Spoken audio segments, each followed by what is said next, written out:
Welcome to CoreLogic's update on housing market conditions for October 2019, brought to you by onthehouse.com.au.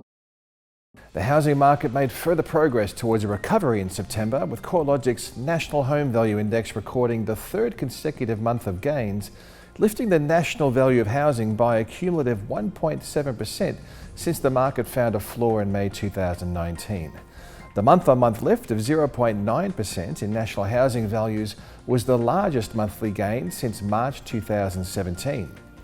Although housing values are now consistently tracking higher, at least at a macro level, the national index remains 6.8% below the October 2017 peak, indicating that buyers still have some time to take advantage of the improved housing affordability before values return to record highs. The September gains were once again driven by stronger conditions emanating from Sydney and Melbourne, where dwelling values increased by 1.7% over the month.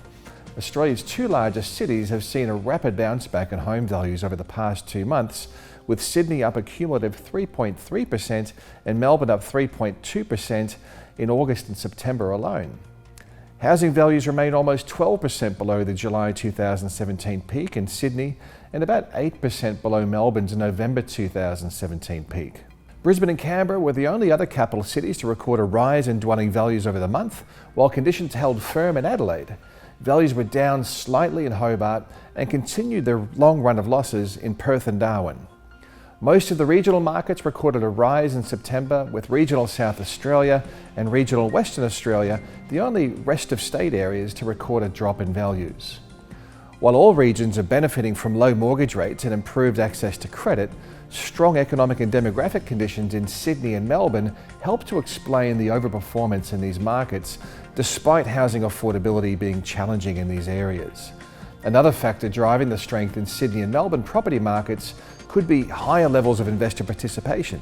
The latest housing finance data from the ABS shows investors comprised 32% of mortgage demand across New South Wales and 26% of Victorian mortgage demand, which is higher relative to any of the states or territories.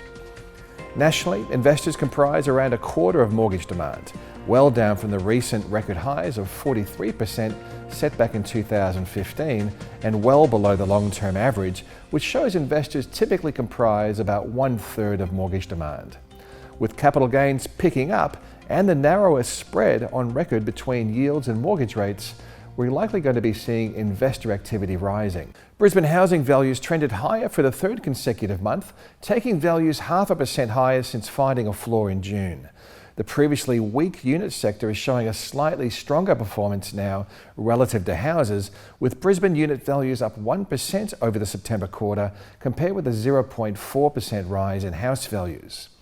Despite the improved conditions across the unit market, values across this sector remain 12.5% below their 2010 peak, highlighting a history of falling values as supply concerns weighed on market conditions.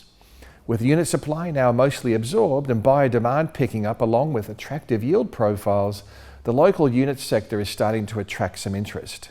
The September housing market results provide further confirmation the housing market recovery is in full swing across Sydney and Melbourne, while the remaining capital cities and regional areas are showing a mixed result.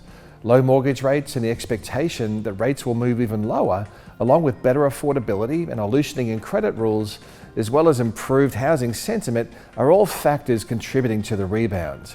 A variety of other indicators outside of our Hedonic index are pointing towards further strength in the housing market, including auction clearance rates, which are continuing to track around the mid to high 70% range, with the results remaining high on larger volumes. The correlation between the auction success rate and housing values is holding true, with the strength in auction markets providing a timely insight into the fit between buyer and seller pricing expectations. Amidst a rise in buyer activity, advertised stock levels are lower, which is creating some urgency amongst buyers. The number of listings across the capital cities is 10% lower than a year ago, and fresh listings being added to the market are 15% lower than a year ago. As buyer activity rises, the lack of available stock could see a renewed sense of FOMO supporting further price growth. Clearly, mortgage demand is rising, with the most recent housing finance data reporting a substantial lift in both owner-occupier and investor housing finance commitments.